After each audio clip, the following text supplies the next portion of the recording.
to another episode of Butting Heads. You got Connor Sherman sitting here alongside with Kevin Wilson. This is take number 2 for the entrance. I was actually the original entrance. I said that there was no technical difficulties, and then we had one. So take 2. Kev, what's up? What's going on? Episode 5.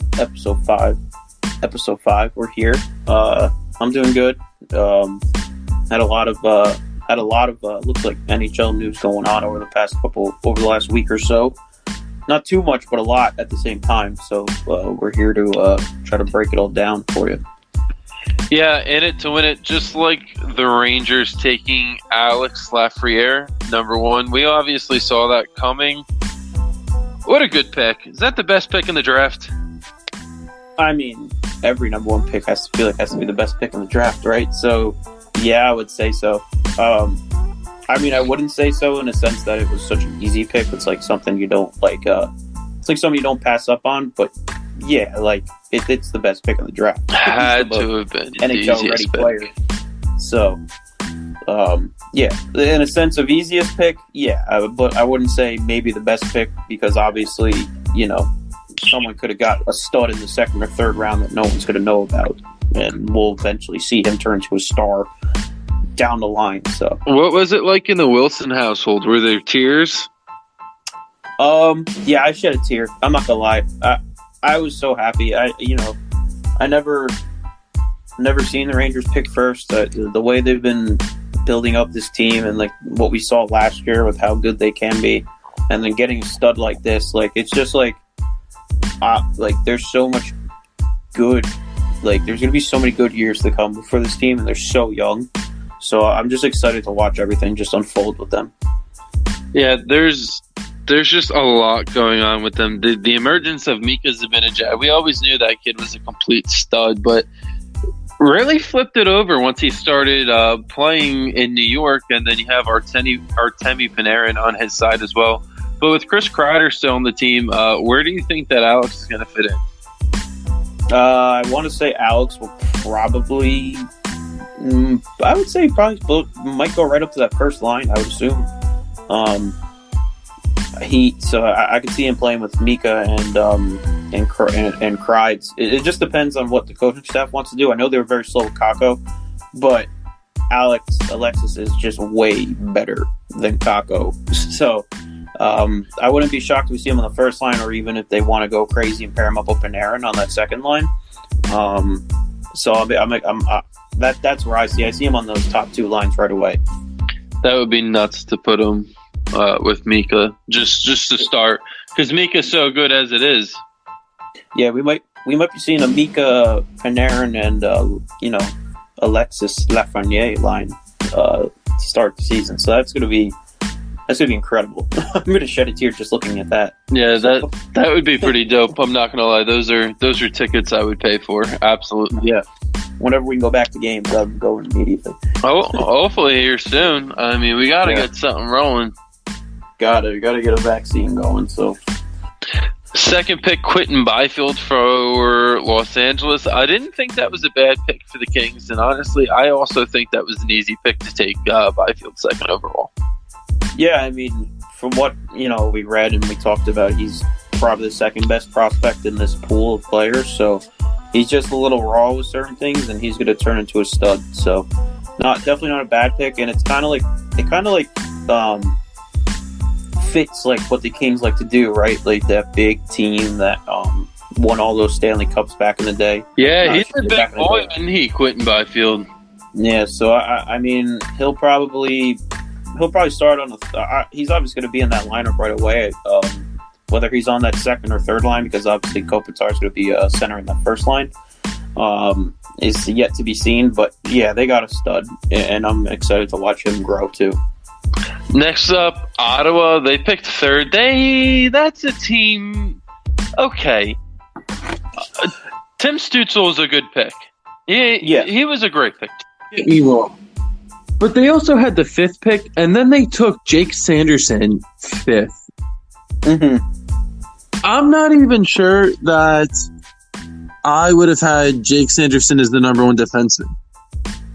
Who'd you have number one? What was Jamie Drysdale number one? What's that? Who would you have number 1, Jamie Drysdale? Yeah, I had Drysdale as the number 1 D. I mean, so they're like, I mean, Ottawa's in such a weird spot. Timmy, I get Tim Strusel at third because I do believe he was the third best player in this draft. But yeah, Sanderson over Drysdale. I mean, we'll see when it all unfolds who's better. It's kind of hard to judge right now. But if you're looking at him, Jake Sanderson has that, typical defenseman, 6'2", 185 pounds. He's a big kid with he's pretty fast as well. So he'll do well at the University of North Dakota. But I mean, he's a real good player. I just honestly would have taken Drysdale first. But I don't know if that's just me. Yeah, maybe they're looking at because he has tremendous skating ability, so maybe they're looking at it as like almost like a Carlson kind of thing. Where, I mean, Carlson was such a great skater when he was in Ottawa, and obviously a great facilitator. But we'll see how that unfolds. It's going to be take some time to tell. It's going to be. I don't think it's going to be like Quinn Hughes and Cal McCarr was like this year, right? Because obviously, he's going to play at North Dakota or whatever. But we'll see when it all unfolds. Fourth, Detroit with Lucas Raymond. Kev, I think that was a good pick. Detroit, you know what? Detroit's really done a lot this offseason so far, and I think you were right a couple of weeks ago when you said that they won't be good enough to win the Stanley Cup or make the playoffs, but they'll jump from the worst team to somewhere right in the middle of the pack. Yeah, for sure. They're definitely on the right track with the rebuild. I mean, I'm not surprised. They're such a great hockey organization. I was actually shocked. I thought they'd maybe make a bigger push for Torrey Krug, but I'm also not surprised at the same time because obviously I'm sure they want to go younger and Krug's obviously 29 at this point. Not that he's old, but with the way they are, Lucas Raymond's a solid pick for them, and they're not going to be a pushover team like they were last year. They're going to be pretty offensively. They're going to be pretty nasty. So somebody you really compete against. Yeah, they're going to let up a lot of goals, but they're going to score a ton. So they're going to be a fun watch this year. They really have improved everywhere, and then they signed Thomas Greiss too, which was a pretty good signing. I mean, we've seen how good he's been for so many teams, and with the Islanders, and I just think overall it was a really good signing for them. And then it'll just be a better overall team. Honestly, that's what I think is going to happen. Just be a better overall team. Absolutely, I can see them. They definitely won't be a bottom 5 team. I think they'll be somewhere within like that 20 to like teams 16 through 20 in the power rankings when it's all said and done. Maybe not even 16, 22 to like 18, I would say. Yeah, but they're definitely on the up, and they're definitely a team you're not going to want to play if you're trying to battle to get into the playoffs. I'll tell you that. Next, we had Drysdale taken by Anaheim after Sanderson was taken 5th by the Senators. I know we just talked about that. We talked about Jamie being, I thought, the number 1 defenseman. So the 7th pick went to the New Jersey Devils, who took Alexander Holtz. Kev, is that where you had him? Yeah. I mean, he's solid. He's definitely a solid player. He was in. He's a big winger too. He was my number 4 prospect, to be honest. So honestly, I don't like the Devils. I'm not gonna. I thought they had a pretty good draft, to be honest, with their first 2 picks. So yeah, that's a nice pickup for them. He's gonna fit in nice. He's probably gonna end up playing on that second line. So they definitely made a solid move there. I mean, he's an elite shooter, so maybe they can, something the Devils probably haven't had since Taylor Hall is a pure sniper. So, it's going to be probably a great fit for them. Yeah, Taylor Hall going to Buffalo. Oh my Lord! We'll talk about that. Yeah, we will. Buffalo, though, 8th pick in the draft, they take Jack Quinn, right winger, who played in the OHL. The 9th pick, I think, was a complete steal with Marco Rossi, and then the 10th pick was Cole Perfetti to Winnipeg. and that was probably a steal in the top 10. That was probably the biggest steal in the top 10, actually. Yeah, I'd say that. I mean, he's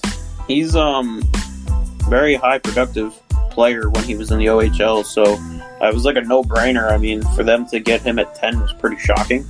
I didn't even have Jack Quinn in my top 10 as for prospects. I had Anton Lundell in there, so for me to see Anton Lundell fall to 12 is pretty crazy to me. But yeah, Cole Perfetti dropping to 10 was a big surprise. And then I had a goalie actually going top 10 who went 11. Yaroslav Askarov ended up going to the Nashville Predators from St. Petersburg. So overall, I think it was a really good draft. I'm really excited to watch these kids this year more than I have been really in the last couple of years.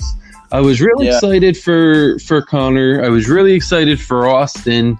I wasn't really too excited for Nico, and then wasn't really not big on Nolan Patrick. I think the Devils really did a good job picking Nico over Nolan, and then Jack Hughes, last year's number one overall pick, kind of had a quiet first year, but we're waiting until he to build up muscle and size because he's still a child. Yeah, I mean, with the time we'll see what happens with Jack. Same thing with Kakko, right? 1 and 2, they both were pretty quiet this year. You can't really debate who's better. So we'll see what happens in their second years. They actually have a full season under their belts. So I shouldn't say a full season, but 60 games or so, and Kakko had that little playoff experience. So he's at least seen it and felt it. Maybe not with the fans there, but he knows the physicality of the playoffs, which is nice. It all depends how they come back, how they perform, if they take their off-season serious, which I'm sure they will. They're professionals. The time's still... I'm not going to sit here and tell you Jack's going to be worse than Kakko, so I'm excited. We'll see what happens with both of them. Yeah, and then coming this year, too, with Alex, that's kind of be real cool if you think about it, because it could really be a Nico Jack and then Capo Lafreniere rivalry. You know what I'm saying, between New Jersey and New York? Oh, absolutely. I mean, they're both on that same track. I wouldn't say the Devils. I mean, talent wise, I would say the Devils are probably less talented than the Rangers right now. Not just because I'm a Ranger fan. It's just it's the facts, But yeah, I mean, eventually the Devils are going to build up and they're going to be good again, and then we're going to have rivalry is going to be back in full swing. So I mean, we kind of got a little bit of that. I felt like in the draft when the Rangers actually traded one pick in front of them at 19 to get Braden Schneider, which was actually pretty funny because I don't know if you saw that trade when they traded with Calgary, right? Yeah, they took Braden Schneider, who's a defenseman. And it looks like that's who the Devils wanted, because the Devils went right after took a defenseman themselves. So I think the Rangers had a strong hunch that the Devils were going to take Brandon Schneider, and obviously the Rangers wanted him, so they traded one pick in front.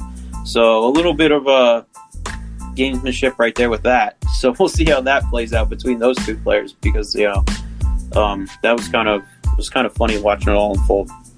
Yeah, what a big draft year for both those teams. It's going to be cool watching these kids grow and develop and then hop right into the league. And it's just getting so much younger, and it's getting so much faster than it has been in the previous years. And it's just really becoming something to watch.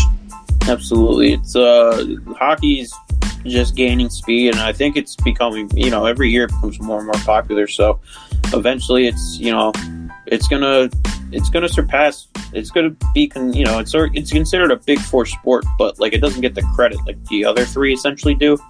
But it's on the up, and it's only going to get better. It's only going to get more. It's going to be more talented, and it's just going to be incredible to watch. These dudes that get drafted at 18 years old, they start at such a young age, and they're so good. So it's just it's exciting. And how about, talking about the league, how about everybody praising the NBA for how perfectly their bubble was pulled off? But guess who did it first? Yeah, right. I mean, The NHL finished first, no COVID tests. I mean, the NHL is the only league with 0 COVID tests. Yeah, I mean, it is what it is. I'm not shocked by that. I mean, personally, I think the hockey playoffs were better than the NBA playoffs as a competitive standpoint.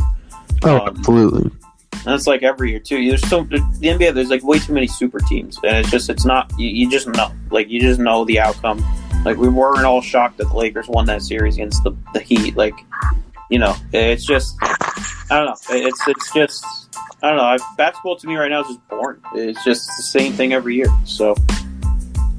I completely agree, to be honest with you. And last year, Boston versus St. Louis, you had no idea who was going to win. The year before that, the Capitals and Vegas, that was absolutely nuts. And then the 2 prior years, the Penguins going as the underdog both years. And then this year, you have Dallas, who nobody thought was going to be there, and then they shoved it up everybody's rear end. You know what I'm saying? We deserve to be here. They're there. And then they won 6 games with the best team in hockey, which was absolutely unreal. So, yeah, the hockey players are just so unpredictable. So, I mean, like I said, it's just getting better every year, and it's so fun to watch. It's such a great sport. So, let's move over. You want to move over into free agents and talk about some free agents here? Yeah, man, we had a lot of signings, not a lot of trades, but we did have a lot of signings, so we might as well start breaking them down. The Ducks. Let's start with the Ducks. In the West Conference, they signed Kevin Shattenkirk to a 3-year deal, and honestly, I am so happy that the man's getting paid. Yeah, I mean, he showed it. He showed he still got it. Tampa. I mean, it's not like he didn't have it when he was with the Rangers. So, yeah, I was happy to see him get signed 3 years. Total $11 million. He's making $3.9 per year. He's still getting paid from that Rangers buyout. He still gets paid, I believe, $1.9. So he's making a little over $5 million a year. So that's not bad, huh? Yeah, I mean, at 31 years old, I'm sure his career is gonna. He'll probably retire when it's all said and done. I would assume at 34. So, he gets to go live in Anaheim. Anaheim's a pretty nice place. It's always warm. He gets. He may not be winning this year or next year. He's not fixing to win another cup. He just wanted to get money. He got his cup. He's ready to go in Anaheim. It's he's starting to hit the retirement button. So, but good for him to make 11.7. And I'm sure he's gonna have a blast in Anaheim. So, definitely a good place to be. They also re-signed Derek Grant, who was traded over to Pittsburgh a couple of years ago, and then was a center this year for the Philadelphia Flyers. He finds his way back to Anaheim, a better player than when he left. So I think that wasn't a bad depth signing for Anaheim either. Yeah, Anaheim's looking good. They got Drysdale, and they look like they're on the up. So they'll probably be a better team this year than they were last year. I can't see them being as bad as they were last year. So, obviously the goaltending. I mean, I wouldn't say the goaltending is an issue because Gibson's a solid goalie. So, if they can just solidify that defense, just make it a little bit better, I think they'll be a pretty solid team. Michael Delzato is a free agent, and they haven't re-signed Chris Weidman either. So those are 2 D-men that they haven't looked into re-signing, but they're both pretty good defensemen. Yeah, I think Anaheim's just kind of following that. Let's just go super young route and just build it from there. I mean, Kevin Shattenkirk, obviously, he's not a young player, but he's a solid veteran that's going to, help out these younger guys. And it's actually kind of funny. Jamie Drysdale kind of reminds me of a Shattenkirk almost, with his passing and things like that. So, Kevin Shattenkirk's going to be a solid role model for him when he gets into camp and starts training and stuff. Yeah, that'll end up real good for the Anaheim Ducks if he turns into a Shattenkirk type player. I mean, he was such a good 2-way defenseman. Yeah. When he was with St. Louis, just really able to move the puck in, and that's really what Anaheim needs. Is they need somebody who can play defense, and they also need somebody who can move the puck back there and power play their first or quarterback their first power play. Excuse me. So if Drysdale can turn into that player, that'll be such a steal for the Anaheim Ducks. Yeah, so they're gonna be fun to watch. They got some stuff, things going for them here. So next team, let's go down. We'll talk about the Bruins. Hop over to the East. We were going to go in alphabetical order, but there's really nothing I wanted to talk about in Arizona. Is there anything in Arizona you wanted to touch upon? I mean, they're a disaster right now with everything going on. So, yeah, they lost Brad Richardson. They lost Taylor Hall. They're going to lose Carl Soderberg. I thought they would honestly reassign him, but if they're not going to each their own. They're pretty much, they didn't really do anything, so there really isn't much to talk about. I mean, they're kind of screwed with they didn't have a draft pick or anything like that. I was actually shocked they didn't even try to make a trade to maybe get into the first round. Maybe a lower end first round pick, so at least they have one. But I mean, they're on the rebuild route now too, so they're going to be pretty bad for some years to come. For the next couple of years, so yeah, but they did all this stuff to get good, and then they were okay last year, and really just fell off the wagon. Yeah, they did. They just they peaked they peaked too soon. They got Taylor Hall. They thought they were going to be on a obviously be way better, and it just didn't work out. So. We'll move down to Boston. Boston didn't really sign anybody too exciting. They signed Craig Smith for 3 years, about $9 million. They brought in Greg McKegg, who played for Pittsburgh, played for Carolina. He's probably played for the whole Metro.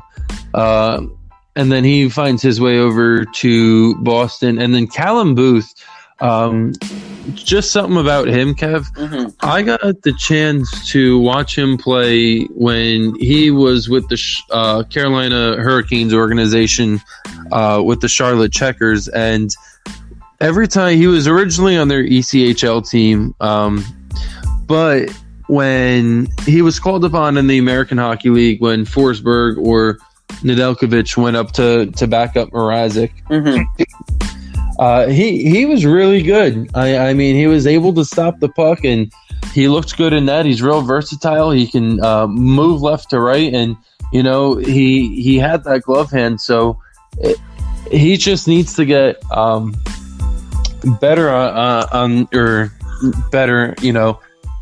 more experienced in the American Hockey League, and then maybe they could call him up, and he could be backing up Tuukka before too long here. Yeah, because, I mean, I don't know how much longer they got. Because obviously Tuukka said he wants to stay in Boston. If he goes anywhere else, he's going to retire. And I don't know how much longer they have, Halak on for free agent, under contract, I should say. So, it'll be interesting to see. I'm sure he'll be up. We might see him this year. I wouldn't be shocked. I mean, we saw him briefly in the playoffs, right? He started one game, or he came in. No. Who? Booth? Yeah. No, it wouldn't. They just signed him from Carolina. My fault. I'm thinking of the other guy. The other backup. Yeah, my fault. Yeah, I mean, I'm sure he'll probably be up soon. I wouldn't doubt it. I don't see, honestly, with the way Tuukka sounds, I think Tuukka's about ready to go, hang it up here soon anyway. So, yeah, I wouldn't be surprised. Move down. Yeah, that's all I have on Boston. Move over to Buffalo. Yeah, Buffalo made the big signing, one of the biggest signings, we should say, but I hate it. I don't know if Taylor Hall was asking for buffalo sauce or buffalo wings, but I don't. Maybe pointing out a water buffalo. I just can't see him wanting to sign as a Sabre. So my only takeaway is, so I know he played. I don't have the coach's name on the top of my head for Buffalo, but I know he played for him before. And the only thing I can think of what he's trying to do, which I have a strong hunch of what he's trying to do, is he's going to, so Buffalo, obviously, defensively not a great team, goaltending not a great team, but their forwards are great, right? They have a lot of talent. So if he can go out and kind of just have a very good year, I'm sure he's going to be paired up with Eichel and Olofsson and then players of that caliber. So he's going to probably put up some points this year. So my whole thing is, I think he's going to try to pull what he did with the Devils. He's going to try to go off this year because I don't think he was getting as much money as he thought he was going to make or get offered. So I think it's just like a prove it kind of thing for him. I mean, he's going to have the Buffalo's going to have. I mean, I still have no expectations for Buffalo to be like amazing. So, because they really haven't done anything to solidify that defense still. I mean, so, you know, and obviously it shows Taylor Hall doesn't really care about winning that much, right? So it's definitely just like a prove it year for him to see if he can just get more money next year, I think.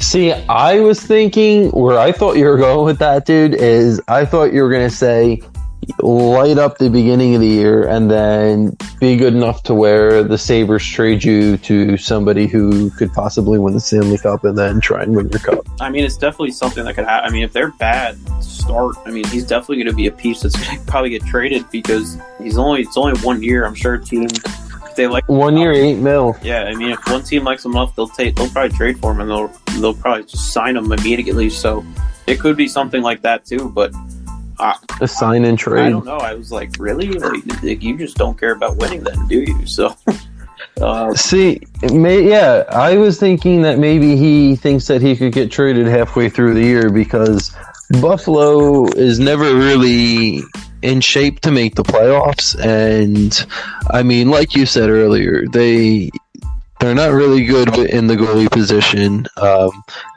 Linus Ullmark is a free agent, and they're really not good in the defense situation either. And they cut Zach Bogosian this year, who went on to sign with Tampa Bay and win the Stanley Cup. Yeah.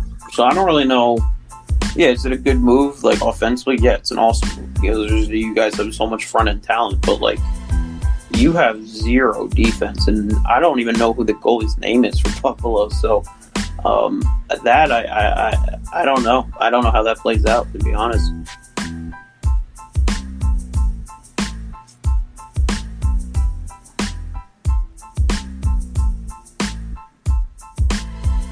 You still there?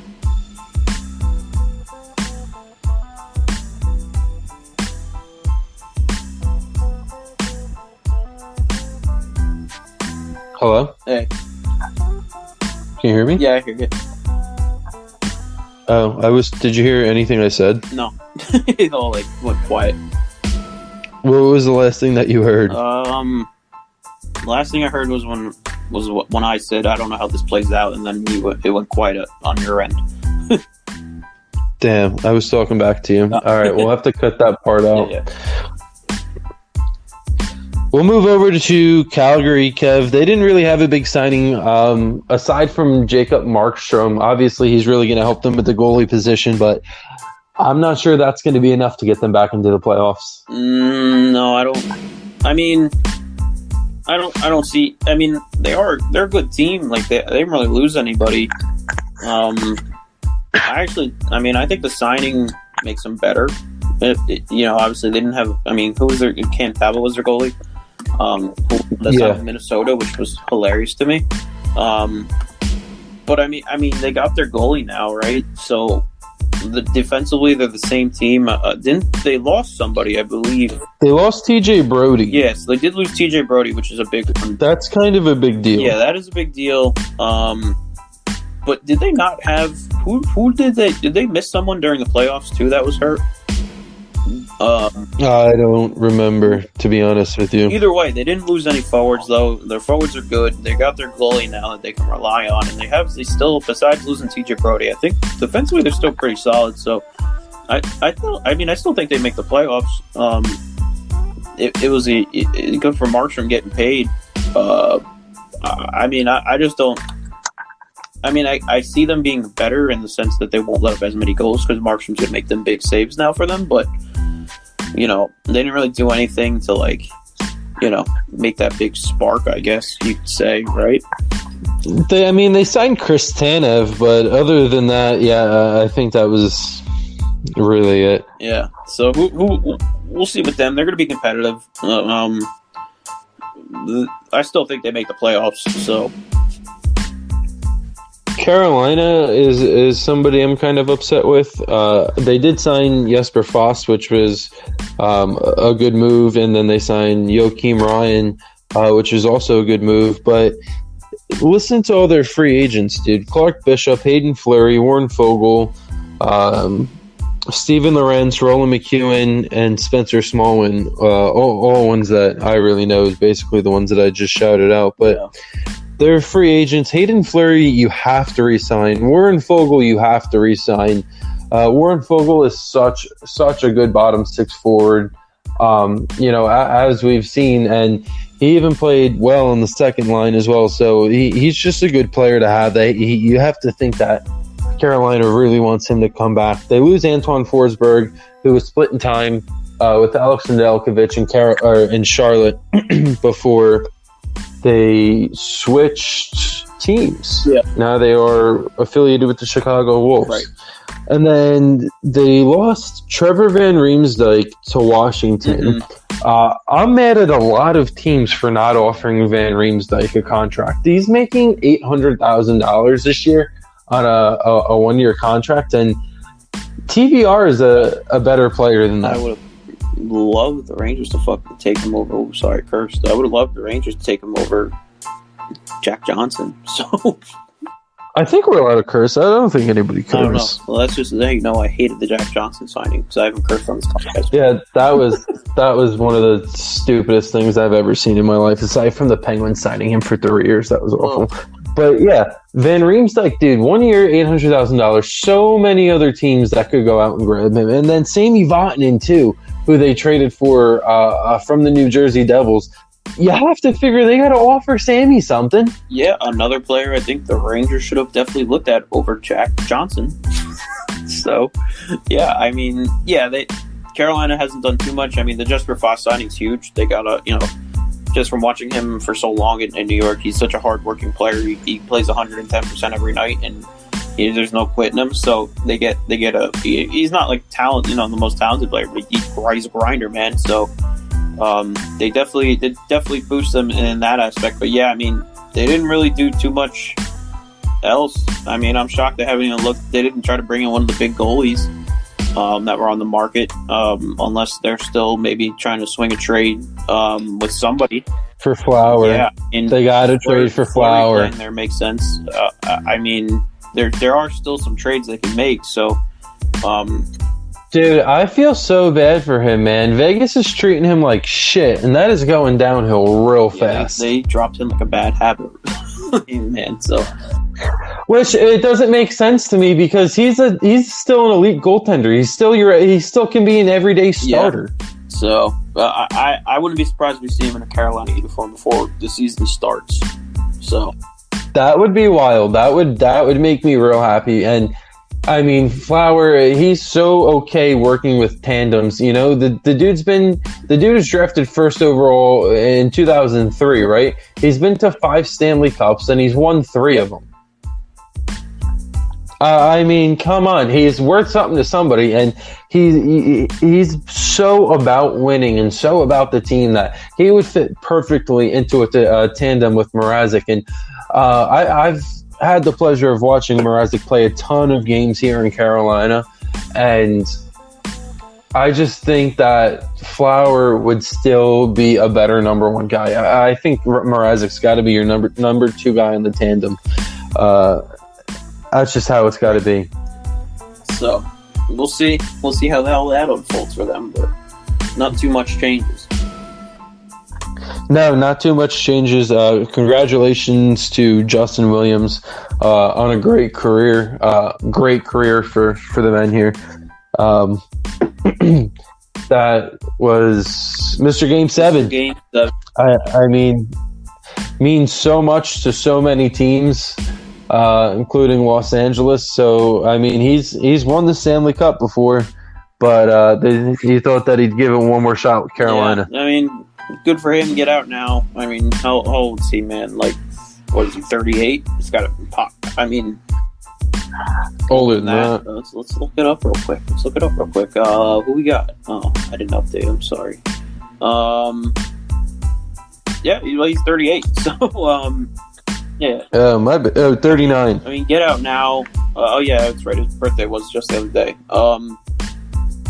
Happy birthday, Justin. There's not. I mean, he's got a couple Stanley Cups. I mean, he's had a great career. I'm happy for him. He's obviously, he meant so much to so many different teams. So it's nice to see him finally hang it up.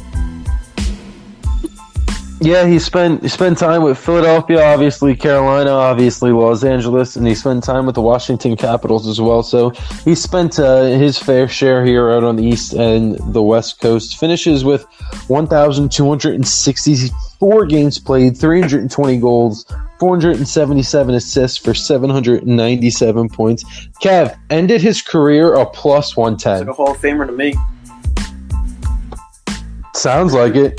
I mean, 44 game winning goals, 3 overtime goals, took over 3,000 shots in his life, and was drafted 28th overall in 2000 by the Philadelphia Flyers. Yeah.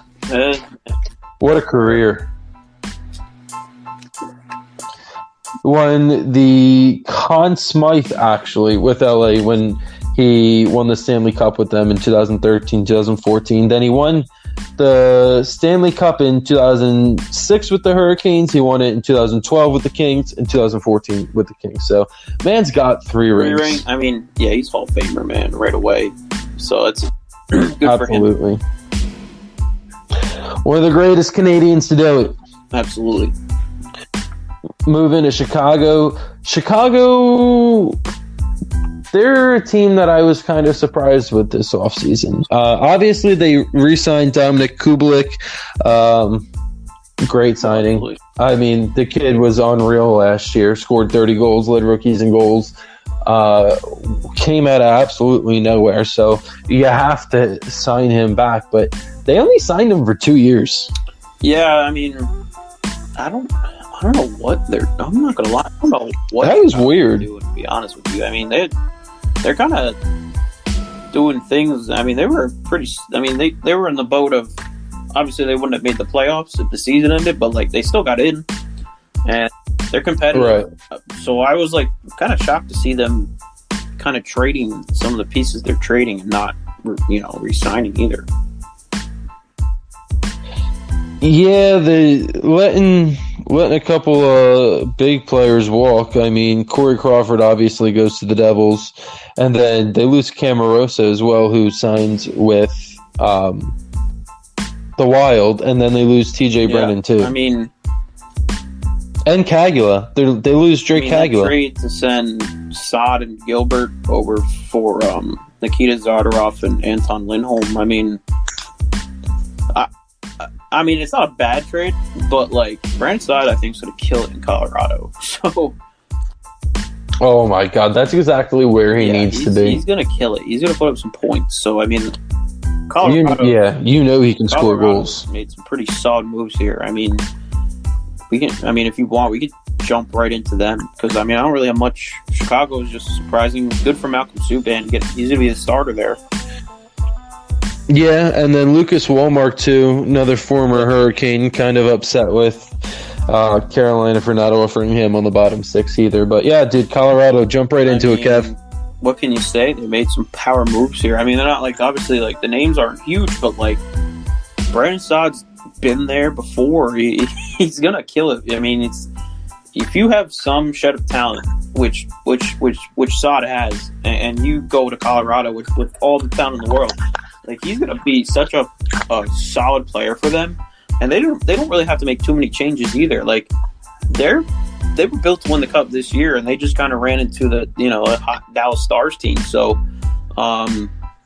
they're my favorite to win next year, and adding Brandon Saad helps them tremendously, I think. So good for them, and not only that, Burakovsky. They re-signed Burakovsky. Ryan Graves, big. They let Nemestikov walk, but Valerie Nichushkin. It's not a big deal. So, I mean, they're gonna light it up. They're gonna put up insane numbers this year. They're gonna be fun to watch. Yeah, well, I mean, they've always been fun to watch. Really, now they're finally putting it all together. Yeah, coming together. It's they're gonna be super exciting next year. I can't wait for them. So they're. I mean, it's so hard. Like I said, I think I've said it before. I've definitely said it before on this podcast. If you're not like rooting for anyone on the West Coast, you're an East Coast team, and you want a team to root for besides your team that you want to do well if your team doesn't make the playoffs. It's got to be. You can't be Colorado. There's there's no one on the team to hate besides maybe Kadri. So. No, I mean, yeah, I could see people hating him, but he's fun to watch. He is fun to watch. I mean, he's a rat, though. So. Well, I mean, it's still a position that's needed in hockey. Some guys are there to play roles. I'm excited to get them to watch them play next year. Somebody who I'm not excited to watch play next year, Columbus. Did absolutely zero. They just have like they were signing Mikko Koivu try it one more time before he hangs them up, huh? I mean, I don't see Columbus going to the Cup this year, so yeah. I mean, I'm actually shocked because they haven't have they even signed Pierre-Luc Dubois? No, not yet. So, I know he's and they need to because he's unreal. So who knows what they do with him? I would assume they're not going to trade him, but I mean they really haven't done much. So still basically keeping the same team. I mean there's a lot of free agents. It looks like, but he could get offer sheeted. I would offer sheet him. So he's unreal. I would absolutely offer sheet him. I mean Columbus is probably going to be the same as last year. I don't see them dropping off in play. With Tortorella, he's such a good coach. He knows how to motivate his guys. So. Especially their defense is so solid, so I can't see them being bad next year. They just really haven't done anything to maybe boost the offense that they need. Agreed. So, yeah, and I agree. Yeah, Columbus, a team that I mean, they'll be on I think towards the bottom of towards the bottom of the pack when it comes to the Metro this year. I mean. Washington, I think, got a little bit better, and Carolina, I think, is the most underrated team in hockey. And then Philadelphia is going to be good, New York's going to be good, and Pittsburgh's going to still be right in the middle of the pack. Actually, they could be upper the pack depending on how their defense rolls. They're going to be interesting, Columbus. Dallas, another team that really didn't do too much, if you ask me. They re-signed Khudobin, but he's still going to be their number 2 guy behind Ben when Ben's healthy. I mean, Ben was unfit to play in the playoffs this year. I mean, is he? I mean, pay him $10 million. Still in the bubble, though. 3 years. $3.3 million a year. I mean... it could turn into a platoon. Probably platoon. I mean, who knows? Maybe they even trade Ben Bishop. They know they can get a lot of pieces for him.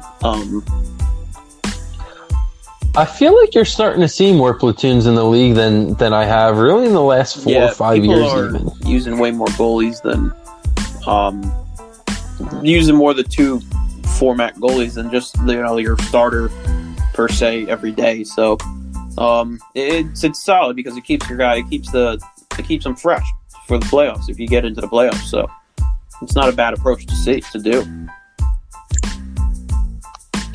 I mean, there'd be one hell of a tandem if you have Ben Bishop and Anton Khudobin.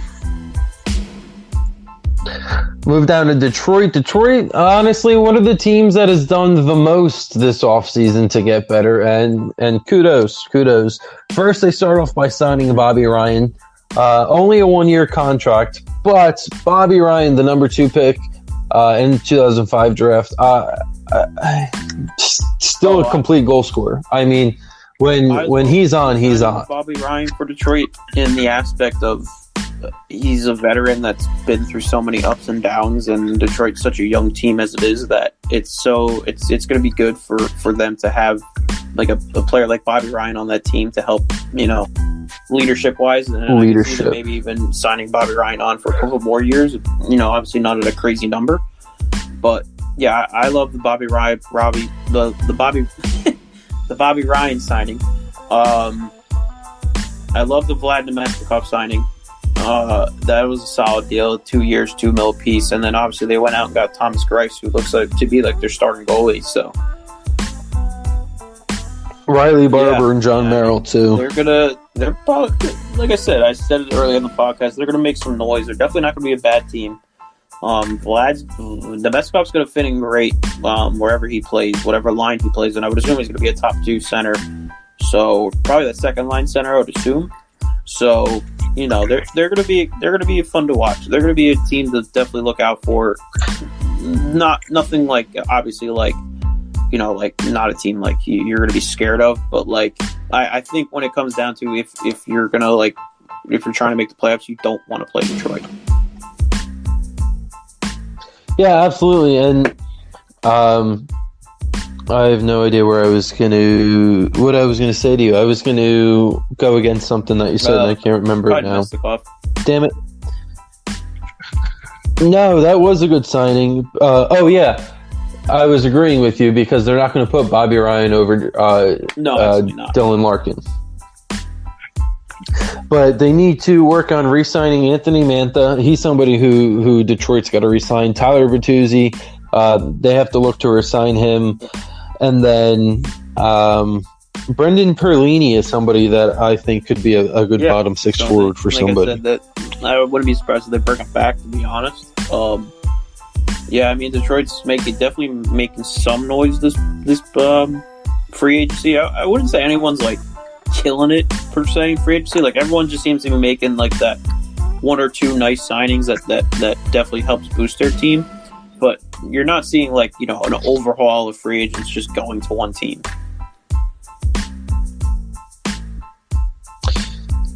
Next, Edmonton.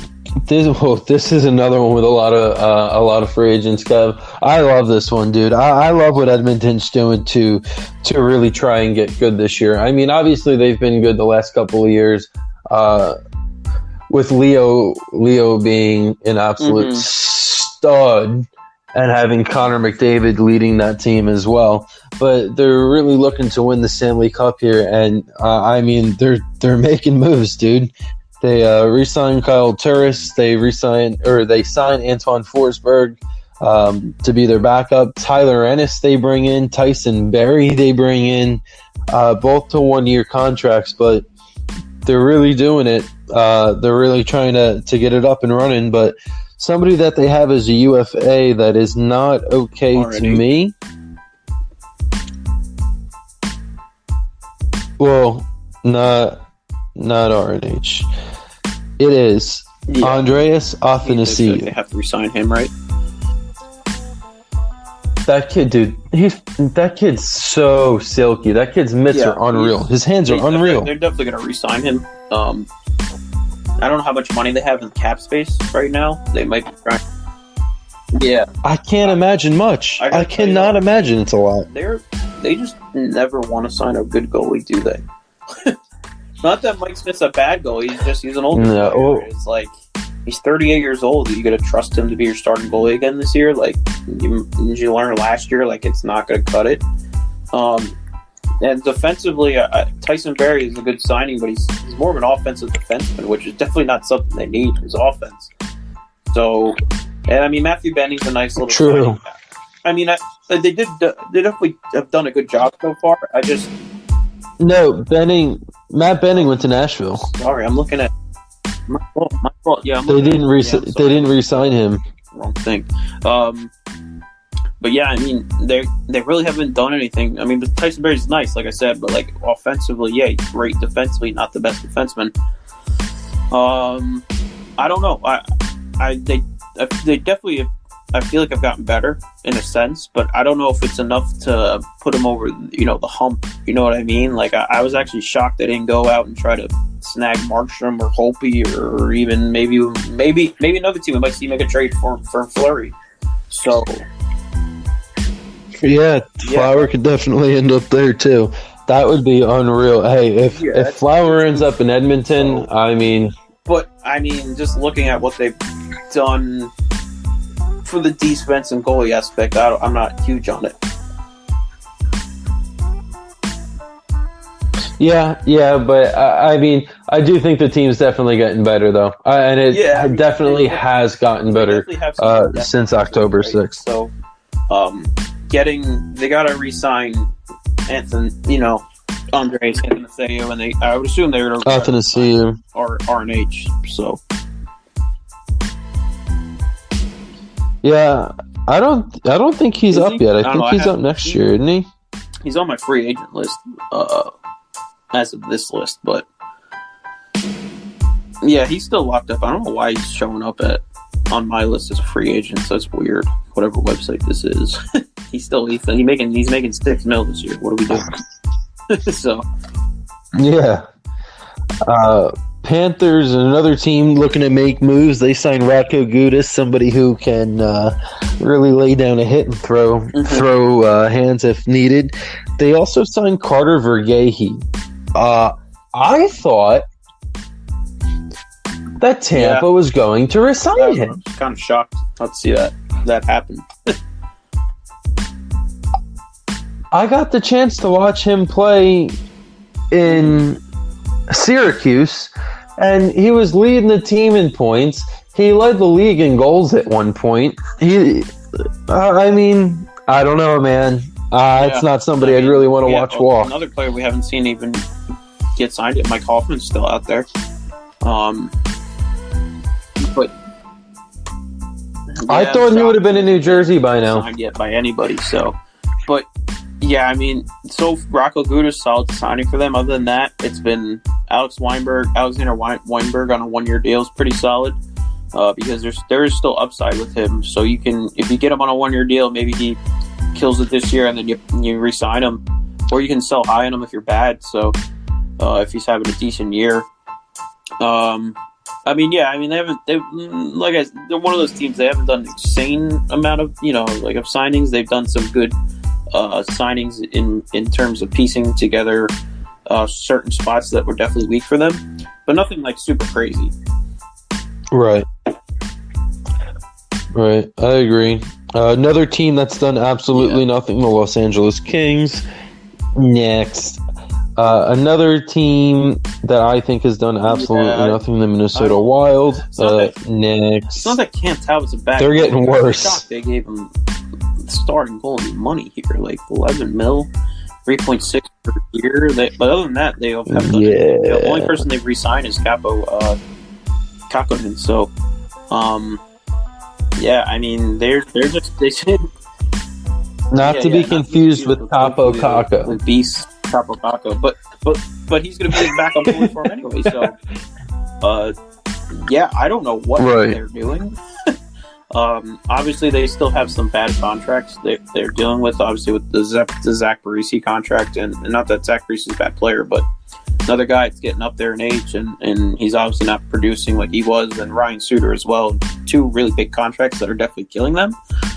So I don't see them they're not getting better. So they're getting worse.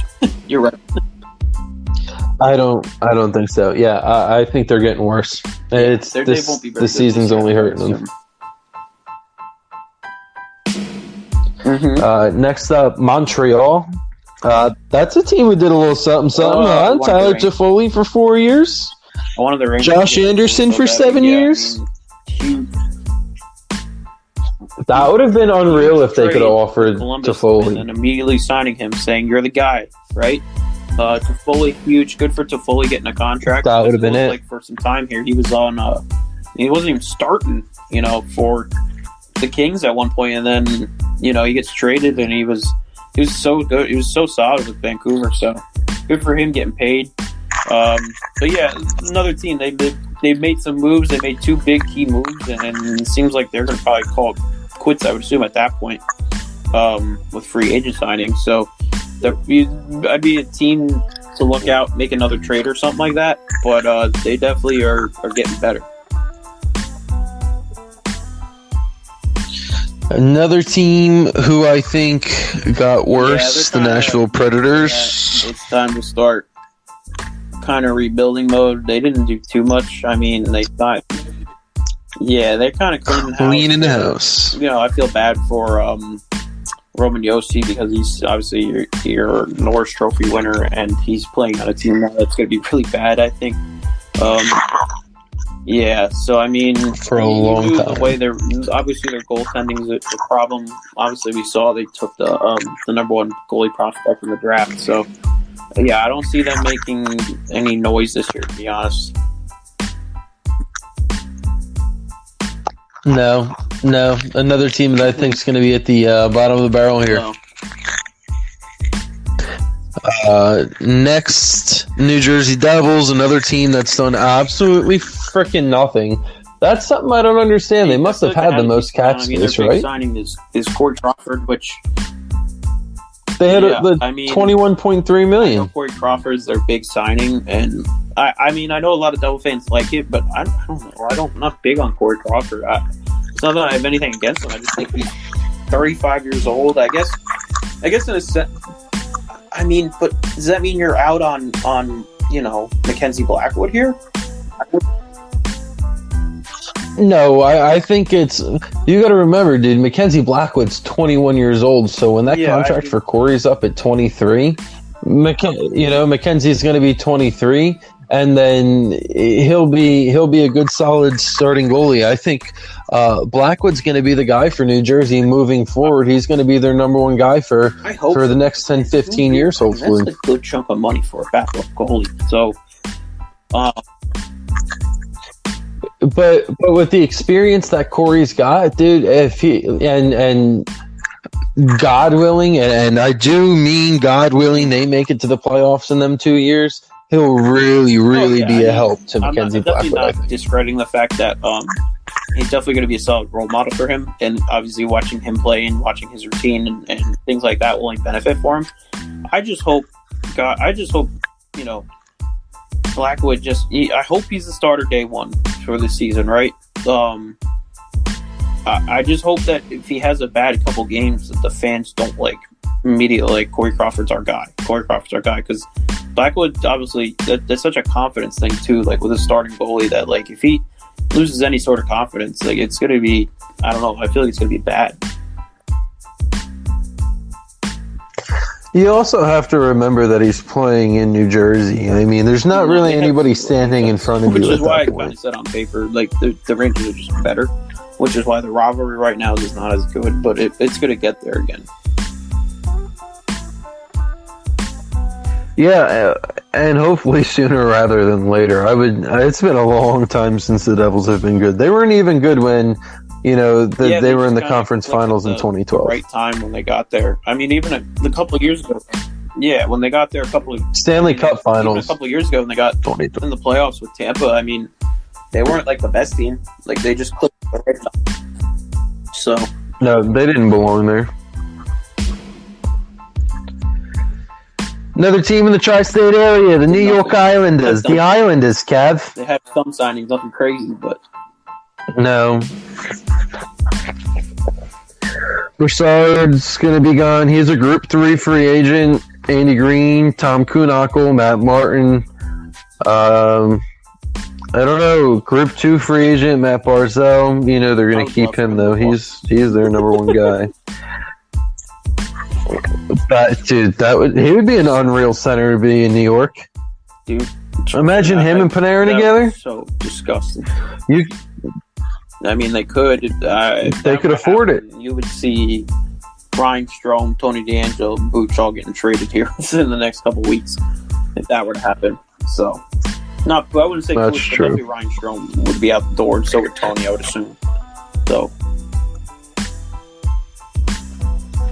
I don't know. You could still afford both of them guys. Solid money, which is the issue, I guess, that the Rangers are having.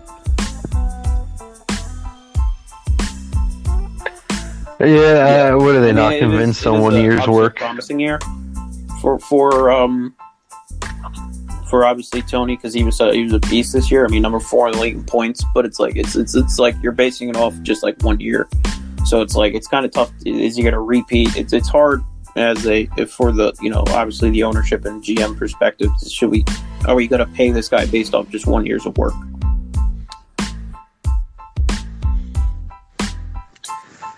Yeah, I mean, hopefully he'll get that contract, and he's proven himself last year. But I think that it would be better for a player like D'Angelo to kind of take a small contract now. You know what I mean? Kind of like something Taylor Hall just did. Maybe 2 years. I don't know, five mil. 2 years, $10 million. Show us that you can do it with the next 2 years, and then go out and make 7 or 8. Discussing with him, I just don't. Tony just seems like one of those guys where he's just pretty. I love the guy, but he's a hard-headed guy. So I just don't see him accepting anything for less than. He's going to want 4 years plus. So.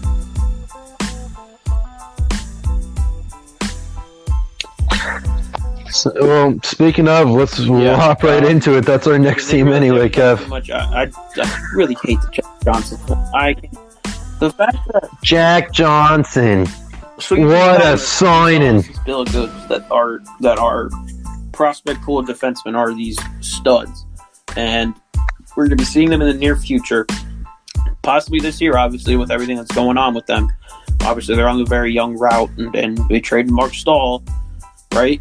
And all of a sudden, I get an update. The Rangers signed Jack Johnson for $1.1 million. And I'm like, okay, right? But then I'm sitting here and they let Jesper Fosk walk, who only signed for literally less than $150,000 less than Jack Johnson signed for only $150,000 less than the Jesper Fosk. Jesper Fosk is on a 3-year, $6 million deal. So if the Rangers have an issue, it's their bottom 6 forwards, right? And obviously their defense is young still, so that could be an issue too. So why are we not bringing back Jesper Fox? He was 28 years old. You saw him play. He's been in this organization for so long. I don't understand how do we value Jack Johnson over Jesper Fox, and then how do you value Jack Johnson over some of the prospects that you say are supposed to be coming up? I don't want Jack Johnson in the starting lineup to start the year. He better just be playing as a role kind of thing where he's going to come in every other couple games or something. Because if he's starting every game, I'm going to be pissed.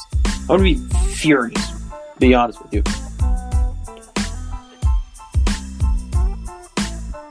Are you there?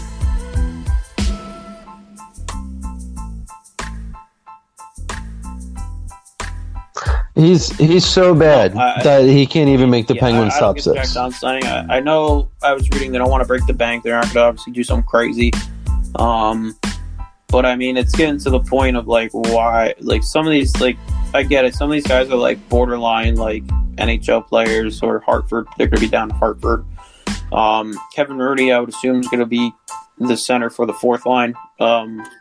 He's going to be one of those players that's going to be in and out of the lineup. He's got to be. Blackwell. They haven't lit up free agency too much.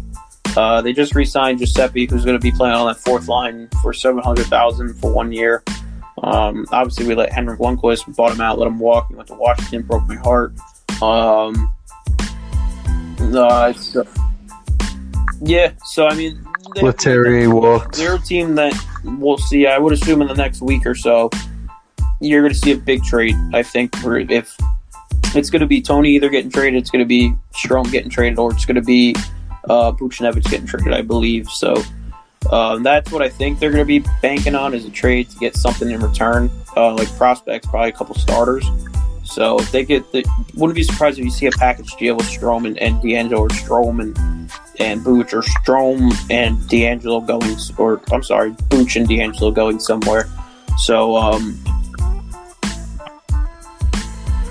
Buchnevich is a rocket of a shot. He's been in the system for a while now, and he just seems like he shows flashes that he's a better player than he's showing, but it's just he never feels like he just gets over that hump of he's actually a good player. So I think his time's running out here in New York.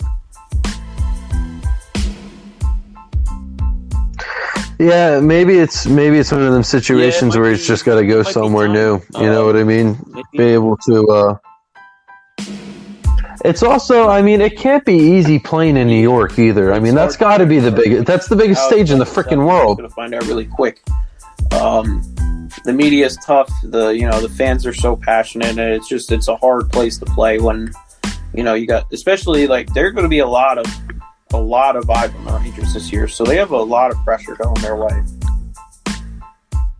So it's I would agree. I would absolutely agree with that statement. If they can't handle that pressure, Dan Quinn might be out the door. So. I don't know about that. They just last year was his first year. Last year was his second year. He's one of those coaches that has such a he's in love with players like a Brandon Smith kind of guy who shouldn't even really be starting that much. That's the only downfall of him. He just gets in love with these guys that I get it. They're hardworking guys, but they just make dumb plays all the time. So we'll see. Yeah, that was a big deal when they brought Quinn in, though. So I would think that you have to give him more than. He's gonna get fired this year, but if they don't perform up to, if they don't at least or in at least the hunt for the top 3 spot, I would say it's honestly a pretty. I don't know, if they're barely fighting for a wild card spot, then I think there's an issue.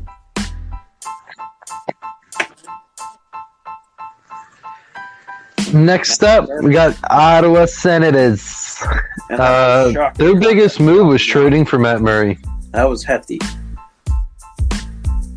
I mean, only because I'm thinking... I'm not surprised. He hasn't been great these last 2 years or so. So, I was... It's not that I was shocked he got paid this much. I guess I didn't see it coming. I thought maybe the Ottawa would try to use some more of that money for other pieces, but...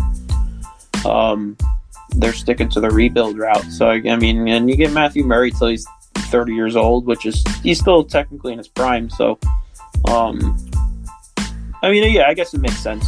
I guess it just kind of caught me by surprise because Murray really hasn't been too good the last 2 years. I mean, at least from what I've seen. You're bringing in a new forward, new center. You're bringing in a new defenseman. Two top 5 picks for the Sens. I mean, things start to look up. I think almost that you have to re-sign Anthony Duclair, but it doesn't seem like they have an interest in re-signing him. So the Rangers need to I think moving forward from there, that'd be such a solid third line left wing, man. And I mean, they had that would be big. As a prospect, which that would be dope. Yandel, which obviously didn't turn out the way they wanted. So I would totally take him back. Yeah, and then Keith ended up in Florida. Back with the Keith Kincaid signing for the Rangers, I didn't talk about that. That was total just to have a third goalie for when Seattle does the expansion draft. They'll protect Georgie and Igor. So that was all for that aspect of the Rangers signing him because he's not going to really play too much, I would assume, unless there's an injury.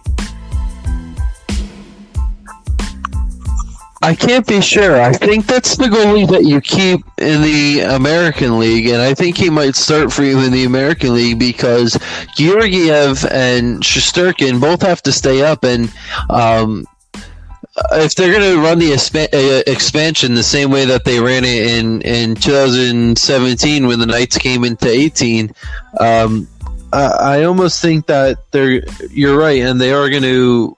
Because I think it's 12 players in a goalie that you can keep. So, or it's got to be 12 in a goalie. So you can actually use 2 of those spots to keep. Obviously, right. So that Shesterkin and Georgiev. I forgot about it because I went on my Jack Johnson rant. So, we all love Jack.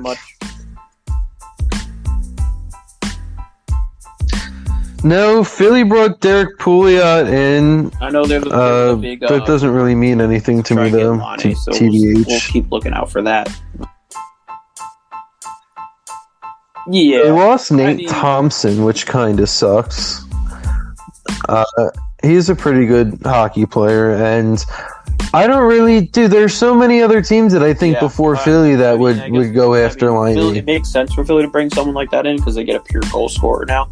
Because I mean, if you really look at them, they really didn't have a guy that scored it was a share the wealth kind of team where so many players had so many goals, like the 20s or so. So bringing Line in, I mean, it boosts their power play, and obviously you get a pure sniper on the team, so it makes sense. I'm not going to be surprised if Line goes anywhere else, obviously, because there are a lot of teams that I would assume are looking at him. The only problem with trading for Line is he's on that last year of his deal, so. Right.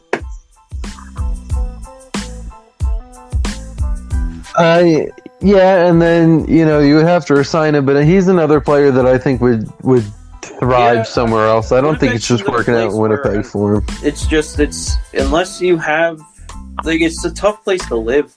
From what listening to so I was listening to an interview with Kevin Hayes, and he just didn't pan out there. He just did not like the Winnipeg area. He was saying that it's just not his kind of play. It's it's not it's quiet, but it's not he came from New York. He kind of likes that bigger city, and then Philly was kind of right. It's not New York, but it's another big city. There's a lot going on, so a lot of players, it's just not meant for them. Yeah, no, I agree. I think thriving somewhere else, and you'll see him definitely. I thought he'd be in a different jersey by the start of the season. Jersey, to be honest with you, but fair. You know what? That's absolutely fair. I thought that the Devils would have traded one of their 3 first-round picks for it, and I thought that the Rangers could have made a move with one of their first-round picks as well. Ready for it, but it's tough because you trade your first, you're going to trade a pick for a guy that could possibly walk, so it's kind of tough to What about Dallas? Dallas needs scoring help so bad. Winnipeg could definitely. I don't know. I don't know what Winnipeg's looking for, so I don't know what they're asking. The price has to be high, and that's definitely Dallas has to be a bigger sitter, right? For Lane. So it's just like I said, it's just tough to trade a bunch of pieces for a guy that you might not even re-sign, which is kind of what Arizona did. Yeah, that's the thing. Well, if you can do a trade and sign, or sign and trade, wants to stay. That's the thing. So, and he's such a good player, but it seems it's been lazy. It feels right. He's been almost kind of a lazy kind of player, right? All that. Yeah. He doesn't hustle down the first baseline, almost as if I've seen that way too many times this year. Kind of, I feel right? So. Yeah, I would definitely describe that with Taylor Hall. Absolutely. It just goes. So I don't know. It's tough. It's guys on these last year of their contracts are so hard. Unless you're a cup contender, which would make sense for Dallas because they were right there and they knew need offense. So.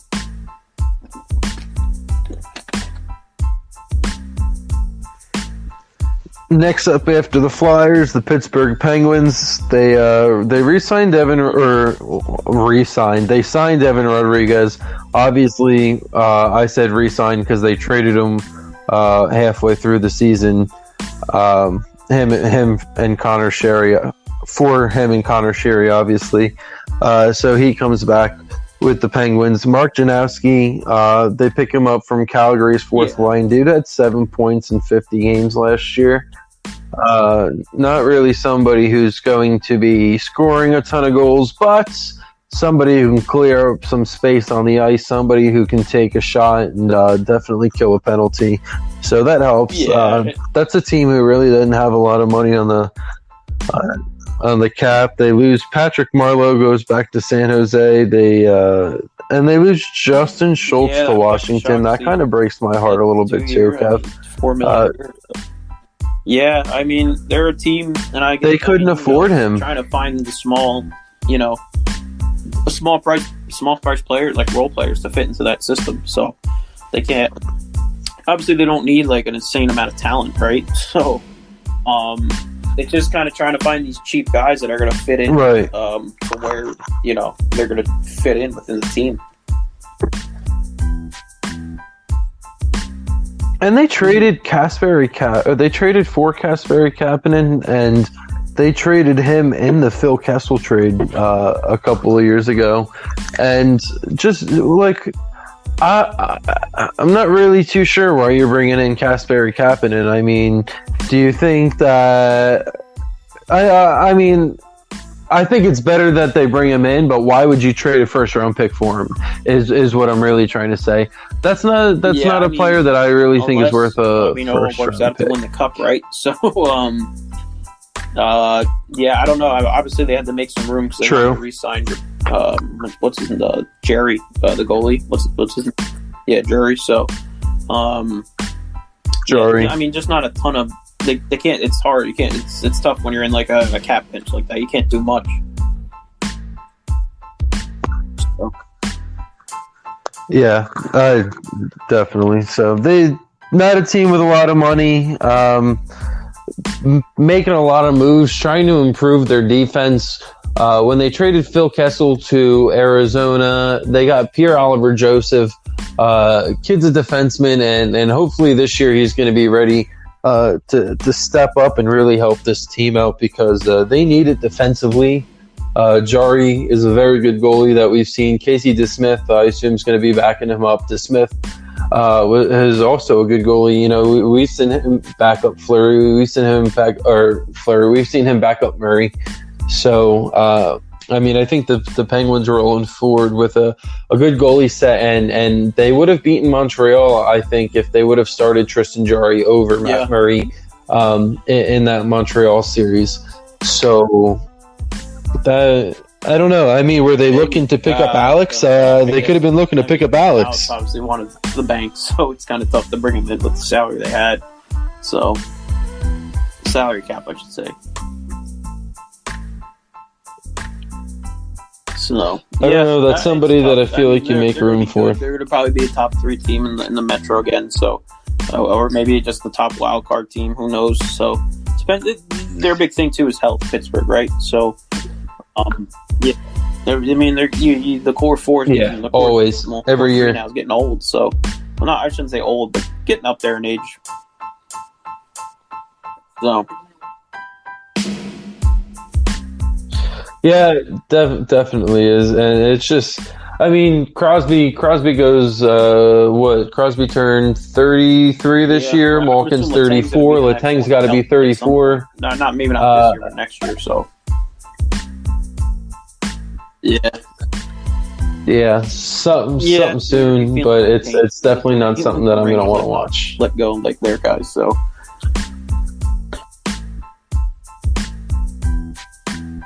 Well, I mean, it already hurts. It hurts to watch Schultz walk. I mean, Rutherford traded a 4th round pick for Schultz. You know, comes in, helps win 2 Stanley Cups. You losing Carl Hagelin probably hurt me worse than it hurt you when he left the Rangers. And then Horny too. I mean, losing Hornquist sucks because what a guy he is. Whatever the hell BX or where the hell they brought him in, I don't want to talk about it. So, but now we're getting here Kevin to BX. chunky signings here. The last couple teams, looks like. So, Kevin LeBlanc. Yeah, San Jose. I don't think San Jose did anything. Yeah, I mean, that's not. Million. I don't know. I didn't think that was a big deal. If I'm being honest with you, 1.7 a year. I mean, that's their guy, right? So, I mean, yeah, they didn't do much. They're kind of screwed too in cap space. So, they re-signed Patrick Marleau. You know, they figure to give it one more shot. Joe Thornton 100% will be back in the NHL. I'm calling it right now. Oh yeah, Joe Thornton's got a contract for life, dude. That guy could die at San Jose Sharks if he wanted to. You know, a pretty fat deal, but not like the next team we got coming up, which is the St. Louis Blues and snagging Torrey Krug. 7 years, 45.5. That's huge. That's huge. What a signing! I wouldn't say he's on the same level as Pietrangelo, but what a solid guy. Unreal. And they still have such a solid blue line with who they have there. So. Agreed. And then you have to remember, too, that they didn't have Tarasenko this year, man. Yeah, next year, Vlad's going to be back, and that team's going to be what it was. They're back, right? I mean, he's a free agent, but you would think maybe they bring him back on a 1-year deal. I know he had his health issue, but if he's healthy to play, why not, right? He's still playing at a pretty solid level. So, absolutely. So definitely St. Oh, Louis yeah, he is. He could I wouldn't say definitely they play got another year with them. better, but they definitely I don't know. Kyle Clifford's definitely a good signing. good signing. I don't know. I guess really it doesn't make them better. It doesn't make them worse. I think it just puts them right in that ballpark of they're just still going to be a really good team. They're not going anywhere. So Right, definitely. Yeah. So I mean, Liz Petrangelo, not terrible. I mean, you play some who that signing came out of left field. I thought so. You didn't hear anything with Torrey Krug linked to St. No, but so it's so sad because Boston just didn't want him, and I mean, what an unreal guy, what a great player. I mean, I don't know, I just he got the Shattenkirk treatment. Yeah, I guess I don't know if it wasn't. I mean, obviously, if you wanted to break the bank for the guy, so obviously it does show that you didn't want him. So, yeah, I don't know, but I think St. Louis is going to be that top 3 still of the Central. So, and they will be for years to come. Yeah, so They definitely will be for years. Definitely a solid signing, and they're going to be fully healthy to start the year, so that helps. So. Next up, Tampa Bay Lightning. They didn't really sign anybody. What are you growling for? I got Sid next to me. I guess their biggest signing was the re-signing of bringing back Patrick Maroon. Yeah, I mean, well, he deserved the money that he's getting too. I didn't think that Tampa Bay would re-sign him, to be honest with you. I thought he would make more money elsewhere, but yeah, I think it just comes down to he's 32. I guess he's liking living in Tampa. He knows he's gonna be playing on a good team for years to come, and he's probably just comfortable. So he just probably took that 2-year deal. So solid signing. He's gonna make an average.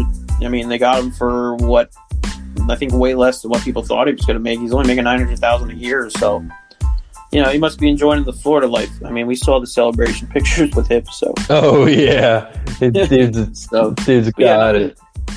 Their Tampa's big thing is getting these young guys signed, like the Sergachevs and your Sorellis and stuff like that. Another guy that they let walk was Sorelli. I think he'll get signed. Ooh, excuse me, what the fuck? I think that he's gonna get offer sheeted, Sorelli. Yeah, I would assume Sergachev will be too. So, and then Tyler Johnson got waived, so it's gonna be interesting to see where he ends up going officially. I wanted Pittsburgh to make room for him and have him be that third line center. And then you could have moved Jared McCann up, and you wouldn't have needed to have traded for Kasperi Kapanen. You would have had that. You would have had the money to sign him because you wouldn't have Kapanen's contract. And your first line, it could have been Zucker, it could have been Crosby, it could have been Gensel or Rusty, and then you could have done McCann, Malkin, and then Gensel or Rust. Right. So. And Tyler Johnson's such a good player still. I mean, he could still play at that high level. And he's the third line center because he plays in Tampa. He could have been higher anywhere else. You have Steven Stamkos in front of you. You have Braden Point in front of you. I mean, I'm sorry, but those guys are next level players. Yeah, I mean, they didn't really have to do too much, right? So I'm actually not shocked. They haven't made obviously a big signing. So they also don't have the money to make a big signing. So just bringing back. Obviously they had to let Shattenkirk go because, he obviously wanted more than, what I'm sure Tampa was willing to offer him. And Patty Maroon signings was a solid signing. So, I mean, they're still going to be good. They have so much talent. So it's just getting these young guys signed now. Yeah, absolutely. And, like the players that you named earlier, and then Eric Chernak is a group too, so he's an RFA. Sorelli, Matthew Joseph, another guy that they need to resign. Sergachev, obviously, another guy that they need to resign. Volkov is a guy that needs to come back. But losing Bogosian, losing Shattenkirk definitely hurts. Definitely guys that make room up on the ice, and Shattenkirk still scoring goals. We saw that in Game 5 of the Stanley Cup, or Game 4 of the Stanley Cup Finals in overtime. Absolutely. So not going anywhere. Carter Verghege too definitely hurts losing him, but he only went to Sunrise with the Panthers, so that's not too far. Right. Toronto's up next. That's a team who's making some moves here. TJ Brody, 4 years. Wayne Simmons, 1 year. They need somebody to be right in front of the net, and there it is. Bogosian, obviously, we were just talking about him in Tampa, and then Jimmy Vesey. Kev, you know a little bit about Jimmy Vesey. Jimmy boy has definitely not panned out to the hype that he was getting when he signed with the Rangers out of college. He's not a bad player, but he's definitely not shown what he could be. So maybe they hit a little home run here, and they got him at $900,000 for 1 year. He's going to be surrounded with probably the most talent he's seen in his career. So it could benefit Toronto. He's not. Like I said, he's not a bad player, but he definitely hasn't shown like what he could be. So who knows? It could be a home run for Toronto. Not a bad offseason for Toronto. I still think they need to get a little more mean than just Wayne Simmons. Zach Bogosian is going to help too. And the TJ Brody signing's huge. It's just all about them. It's consistency. Are they going to be able to? They have such good players, but are they going to be able to win when they need to win? Exactly. Losing Dyson Berry hurts. Losing Kyle Clifford is going to hurt. Kyle Clifford actually signed with St. Louis. We were just talking about as well. So Toronto, another one of them teams, Kev, always the top of the standings, can never get it done, and it seems to be that way. We haven't had the Stanley Cup in Canada in over 20 years here, so 25 years, right? Montreal in 93. They got to watch it. Yeah, they definitely got to watch it. But yeah, I don't know. It's kind of funny watching them not win every year. So, but I'd rather, honestly, if there's going to be one Canadian team to win it, I would probably either want Vancouver or Edmonton or Calgary, because I really just don't like Toronto or Montreal. I wouldn't. Well, Montreal's getting better. I don't really like Montreal either. As far as Edmonton goes, I really like Edmonton. I've always loved McDavid, obviously. Got the same names, so kind of at that level. But, moving forward, it'd be cool to see Edmonton win. Definitely would be cool to see Toronto win. I'm a huge Austin Matthews fan. That kid is just so good and so talented. I don't think that there's only one player, I think, actually in the NHL that can handle the puck better than John Tavares in his own zone, and that's Sidney Crosby. And those two guys are unreal when it comes to keeping the puck under the net, behind the net. And I don't think anybody does it better than Tavares, and I don't think anybody does it better than Sid. So they just got to step up. That's it. Step up. You think you're talented. Just play your game. Don't get I don't know. They just shut down all the time. I don't get it. Play hard all year round. Yeah. So, Vancouver, they signed Braden Holtby to a 2-year contract. That's got to be their biggest signing, Kev. Yeah, their team didn't have to do too much to boost anything. They're pretty talented all around.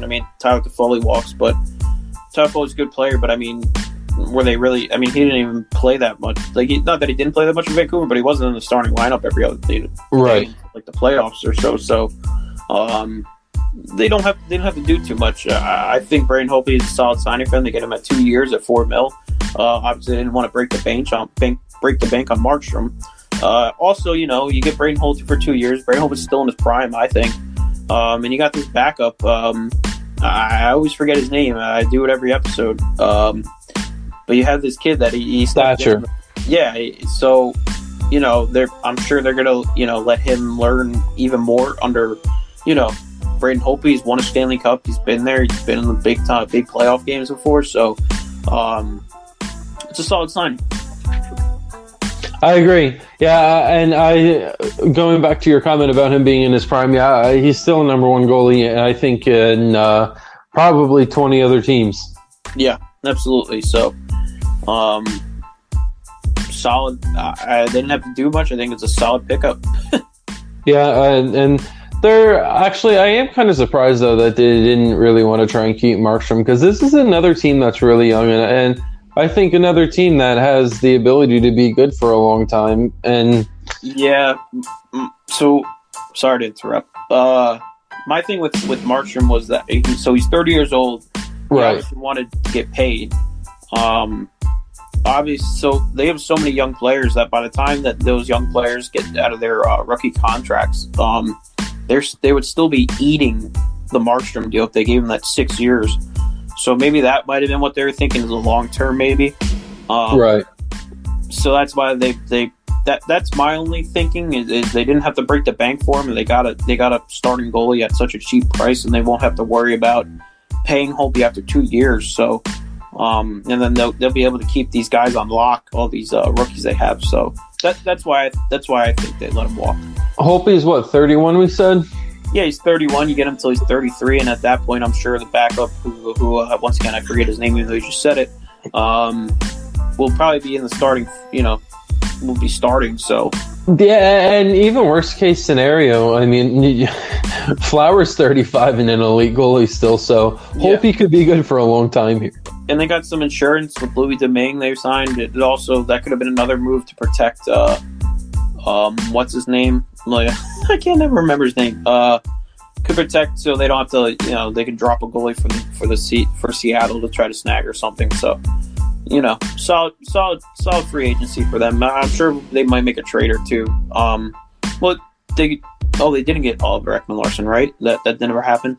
No. Yeah, Ekman-Larsson wasn't traded. That could still be in the future for them, is getting Oliver Ekman-Larsson. So that would be wild. Yeah, they just got that. That could be the other thing too. They might have, because they're gonna have to eat a lot of that contract with Oliver Ekman-Larsson. So yeah, but I mean, he's a player that's worth the money, I think. Yeah, but he's like one of those. He's 30 years old now, right? 31 or so. So definitely worth the money. It's just he's getting to that tail end of his prime, I would say. So yeah, I mean, Vancouver's going to be a very good team. They'll be competing for top spot in that division. So yeah, if not winning it, they're a team. Like we mentioned earlier, they're going to be good for a long time, and they're just so exciting to watch. Yeah, they are a fun team. It's nice. It's not nice seeing JT Miller kill it the way he is, but at the same time, I'm happy for him because he's killing it. So yeah, he it's found so the right good. system. So it's definitely a solid pickup. Yeah, they're making things work. They're finding out how everything's going with the team. So that's obviously a good step in the right direction, and hopefully they'll be contenders soon. Right. So Washington and Vegas, yeah. I thought Washington had a pretty solid free agency. They brought in Lundqvist, which is heartbreaking that he's still in the division. Yeah, I didn't see that one coming. Yeah, it came out so early too. I saw that Tuesday before free agency even started that he was going to be a Capital. So it does make sense for him though, because obviously he still wants to play. He's going to start out of the gate. And not only that, Washington likes their rookie a lot, Samsonov. So Samsonov will probably sit behind him. It's not that we're not going to see Samsonov this year. He's going to play a lot. I think you'll see not even split between playing time between Lundqvist and Samsonov, but he gets to learn under a legend. So, and definitely, Washington has the firepower to get to a Stanley Cup. They brought in Laviolette, who historically, in his first year, their teams are fantastic. So, it makes sense. It does make sense in a sense for him to go there. He's going to play. He's going to, he's going to get his time. He's going to have a chance to go for a cup. So, possibly win it. So, yeah, I mean, disappointing for a Ranger fan. It's sad, but it makes sense. Absolutely. So, but yeah, they didn't do anything huge. I mean, they brought in Lundqvist and they brought in Schultz, so those were their two big boys, I guess, they brought in. And Van Riemsdyk. Van Riemsdyk. No, Van Riemsdyk, solid pickup too. You're right. Vegas picks up Pietrangelo. Their big move. And re-signs Tom McNosick. You are all in on Alex here. I mean, 7 years, $61.6 million, $8.8 million a year, no move clause, so he's not going anywhere. This is where he's going to be the rest of his career. So, yeah, bought in. That's unreal. I hope that contract doesn't come back to bite him in the ass. So, I mean, it's good to see Pietrangelo get paid. He's from Vegas. I'm sure that's where his number one destination was. So, I mean, yeah, can't say they had a bad free agency. They got in and they got their true number one defenseman now. So, it's just their big that they did everything. So. Yeah, because they need to shed that cap space before season starts, because I think now that puts him over the cap. Yeah, it does. So they gotta do something. They're gonna have to make two more trades maybe to shed some cap space. That's going to be important for Vegas to do, and obviously we have to see that here soon. Going to be a good team again. So. Yeah, obviously.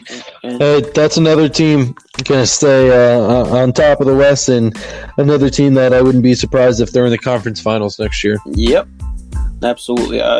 They should be in there. So they brought him in to get there. They signed Liner to get there, so they'll get there again. And then the punching bag of the NHL. As of now, yeah, I mean, not much going on there. I mean, they don't have much going for them. They're not going to be very good. They're going to Nathan Bellieu. Yeah, I mean, Nate Thompson. Nothing crazy. Paul Stastny they brought in on trade, I believe, right? Yeah, last year. Yeah, so I mean, I don't know. They're not going to be very good. I don't have much on Winnipeg. I mean, they got Hollaback, who's a stud. Lose Cody Eakin. Who's just going to be, basically going to be a freaking goddamn, I don't even know. He's just going to be fighting for his life back there. So, yeah. It's just, I mean, they're going to be hurting this year. It might be one of the worst teams in the NHL, to be honest with you. I feel bad for Hollaback because there's no way they don't trade Lane if they can get some prospects. So Wheeler and Scheifele are good. Kyle Connor's good. It's just that all their money is tied up in 4 players, man. Yeah. 5 players, though. All their money's tied up in these guys, and there's no room for anybody else. Still have Brian Little under contract, and he hasn't even played that much. No, he has not played a ton for them. Yeah, he's just been hurt. He's a good player, man. It's just they're so top heavy on those first couple lines, but like no Dustin Buffalo last year, and he gets paid $38 million. So, I mean, they have some pieces. Like, they're definitely not the worst team. I shouldn't say they're going to be one of the worst teams in NHL because they do have a lot of talent. I'm forgetting about a lot of these guys, but they'll. I don't know. They're probably going to be mid-pack. Honestly, I can see them making the playoffs. They have a good enough. They are good enough to make the playoffs. I mean, if you have a solid goalie, they can take you so far. So, I don't think they're good enough to win the cup, though. No. They'll be an early exit kind of team. So, I mean, that's it. That's all the teams, right? We went through all of them. Yeah. We just went through all 31 teams, and sweet podcast, my ass reset. Yeah, I didn't think we'd go over every team like we did, and we spent a little bit more time on the draft than I thought as well. Yeah, so maybe next week we can do.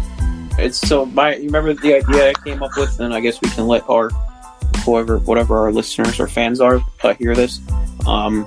What we were going to do is a full breakdown, I guess, of each team in each conference or so, and see if we like where they're at and if we don't like where they're at, right?